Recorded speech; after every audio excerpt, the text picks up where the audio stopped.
اسمتو درست حدس بزنم باختی. مثل همیشه 5 تا اسم پسر و 5 تا اسم دختر داریم. اولین اسم از پسرام میخوام علی آقا رو انتخاب کنم و از اسم دخترا زینب خانم رو میخوام انتخاب کنم. اگه اسمت یکی از این دوتاست همین اول کد باختی. دومین اسمی که میخوام انتخاب کنم از پسرا سعیده و از دخترا کیمیا. شما دوتا هم باختین.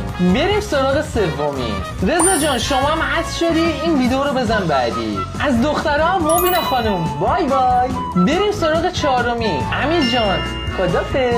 از دخترام هلیا شما هم خدافظ. اگه تا اینجای کار تونستی بازی رو ببری و اسمت خونده نشده همزمان رو دکمه لایک و فالو بزن، چون فقط اونایی که گوشیشون خیلی خفنه میتونن این کار رو انجام بدن.